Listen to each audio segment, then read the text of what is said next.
The grand chandelier overhead cast a golden glow over the luxurious restaurant, where the air was filled with the soft clinking of glasses, murmured conversations, and the occasional burst of laughter from well-dressed guests. The atmosphere exuded elegance, from the polished marble floors to the delicate floral arrangements on each table. It was an evening of celebration, a gathering of the elite, where every attendee played a part in the spectacle of wealth and refinement. Stepping through the entrance, I felt a surge of anticipation. Tonight was supposed to be special, an event that everyone in the family was invited to. I had dressed the part, sleek, confident, prepared to blend in seamlessly with the prestigious crowd. But just as I took a step further inside, a sharp, condescending voice sliced through the air, halting me in my tracks. "Oh, you're here?" The words dripped with fake surprise, carrying an unmistakable edge of mockery. I turned to see my stepmother, elegantly dressed in a designer gown, her lips curled in amusement. Her eyes flicked over me with barely disguised disdain before she dramatically glanced down at a list in her perfectly manicured hand. "Strange. I don't see your name anywhere." A murmur rippled through the nearby guests, their curiosity piqued. I felt their eyes on me, assessing, judging, waiting for my reaction. My stepmother reveled in moments like these, where she could exert control, make me feel small, remind me that in her world, I was always the outsider. Then came the final blow, delivered with a honeyed tone but designed to cut deep. "Would you like to look for a space in the dining room?" She exaggerated her words just enough to ensure that others nearby could hear. A few chuckles echoed softly from a group standing nearby, their amusement evident at my apparent humiliation. For a brief moment, I remained still. The old me might have lowered my gaze, swallowed the shame, and retreated. But that person no longer existed. Slowly, I allowed a small smile to spread across my face, calm, composed, and entirely unbothered. I met her gaze, watching as the amusement in her eyes flickered uncertainly. Then, in a steady voice, I replied, "Would you like to check with the owner first?" Silence. The whispers halted, the smirks wavered, and in that instant, something shifted. She had expected submission, but what she received instead was the beginning of her downfall. A flicker of uncertainty crossed my stepmother's face, but she was too skilled at manipulation to let it linger. Her lips pursed, and then, just as quickly, she let out a soft chuckle, shaking her head in amusement as if I had just told a ridiculous joke.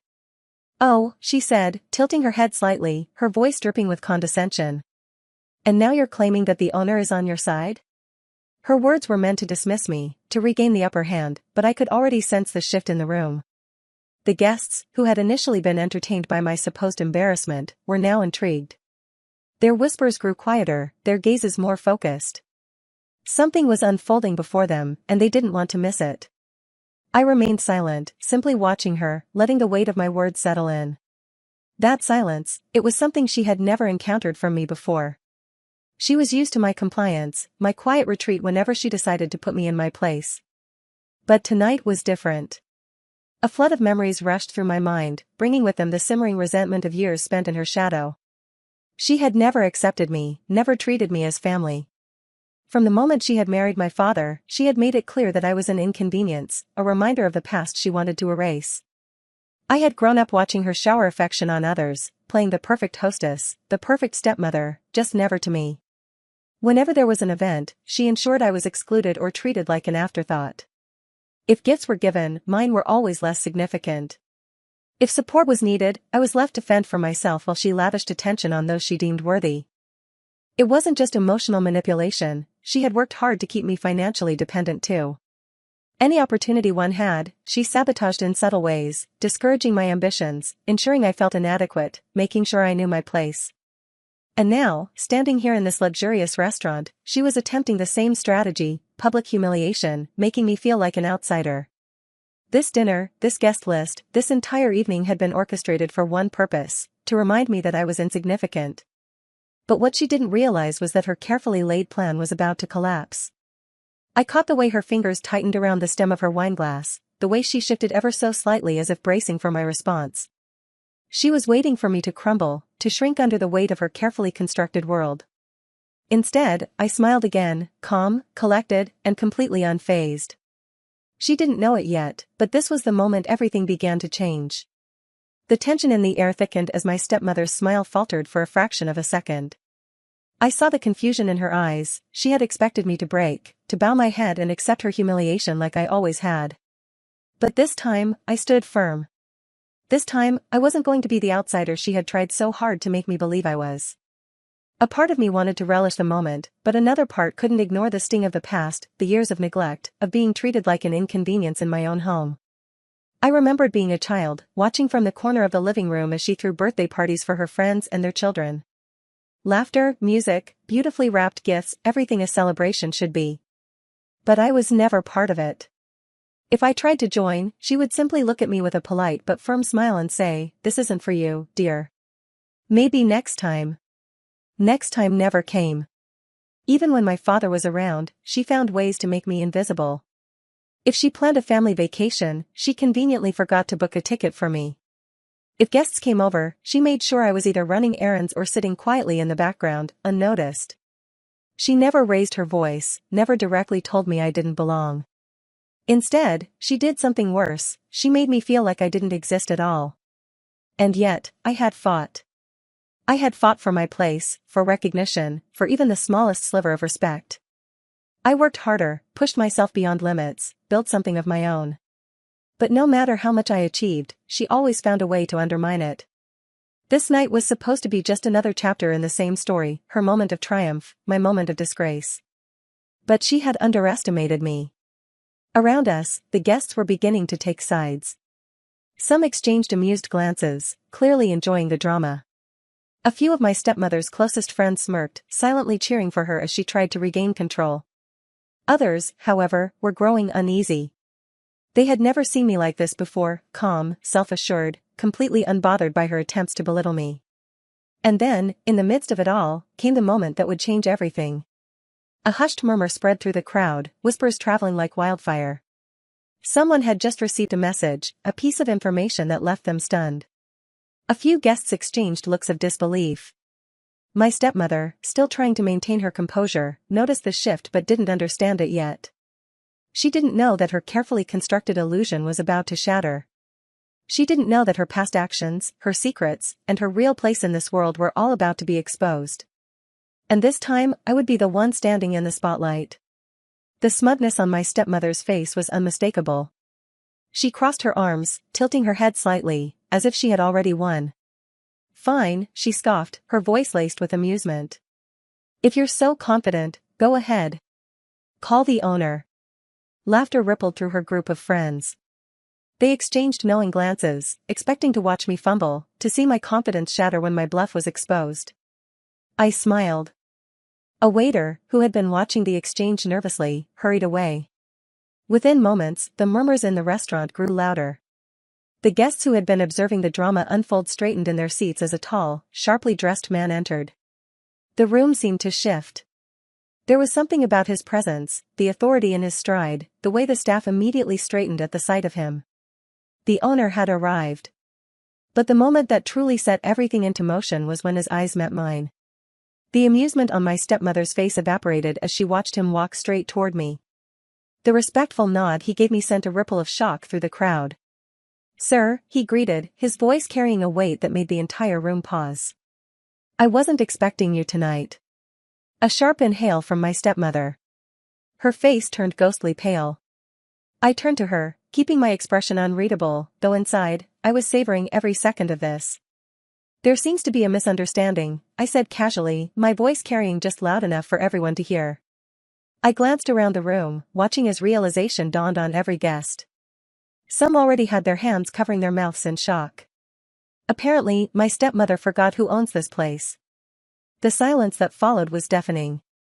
My stepmother's lips parted, but no words came out. She looked from me to the owner, then back to me, as if searching for some indication that this was a joke.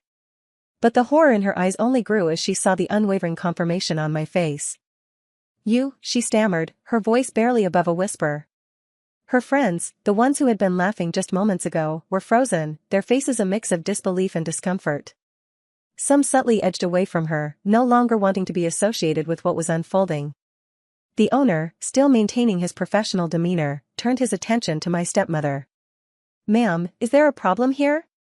She swallowed hard, suddenly aware of all the eyes on her. I didn't know," she muttered, her voice shaking slightly. "That much is obvious," I said smoothly, tilting my head. You've spent years making sure I felt like an outsider. It's quite amusing, actually, that you assumed I still was. The weight of my words settled over her like a crushing force. Her knees wobbled slightly. The realization had fully set in. This wasn't just an embarrassment. This was her downfall. The restaurant had gone eerily silent. Every eye was now on my stepmother, who stood frozen, her face drained of all color. The whispers had grown into a low murmur, spreading like wildfire through the crowd.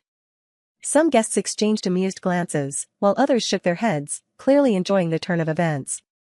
The staff had subtly shifted their stance. No longer treating my stepmother as an elite guest, their eyes held a newfound awareness, one that recognized who truly held the power in this establishment. I took a slow step forward, letting the weight of the moment settle in. Then, in a voice steady and laced with authority, I delivered the final blow.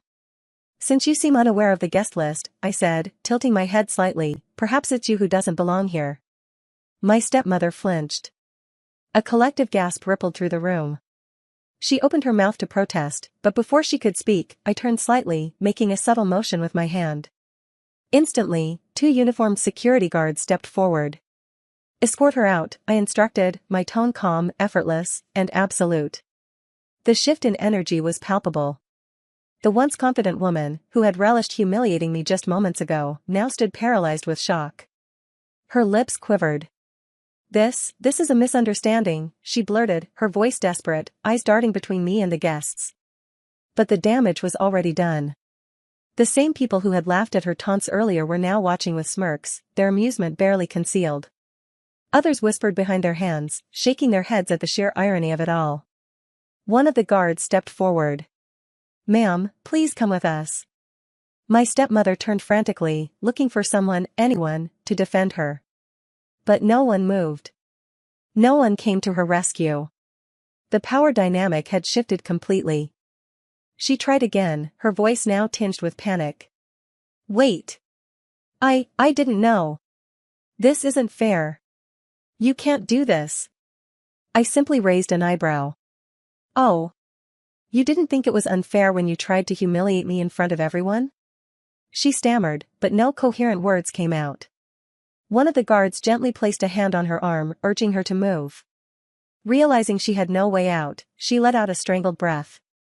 Her face burned with humiliation as she stumbled slightly, allowing herself to be led away.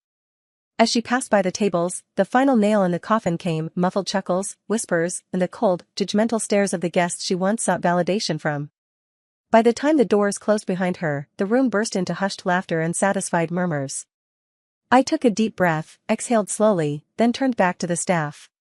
"Now," I said smoothly, slipping my hands into my pockets, "let's continue the evening, shall we?" And just like that, the balance had been restored. As the security guards escorted my stepmother out, I stood there for a moment, watching her retreating figure with an almost palpable sense of satisfaction. The guests, once silent and awkward, had now shifted their attention to me, their gazes filled with a mixture of awe, respect, and curiosity. The weight of the moment settled into the room like a thick fog, but I felt nothing but clarity. I walked back toward the most luxurious VIP table in the restaurant, the same one my stepmother had thought I didn't belong at. As I settled into the plush chair, the staff swiftly resumed their duties. The tension that had gripped the atmosphere now seemed to dissipate, replaced by a buzz of admiration for the unexpected twist that had just unfolded.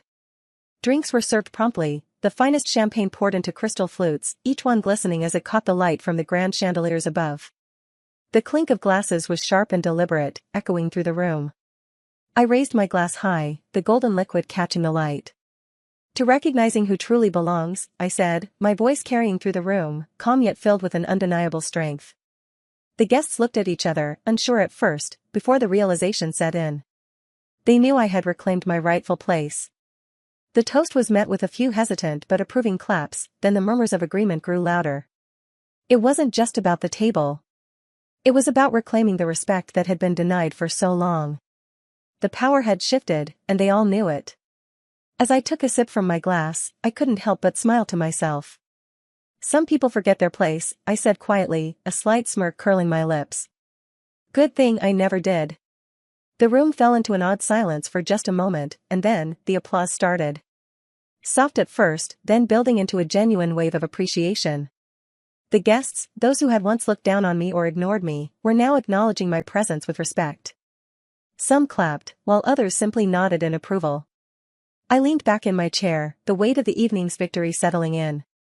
My stepmother had underestimated me, but now, in front of everyone, I had shown her, and everyone else, exactly where I belonged.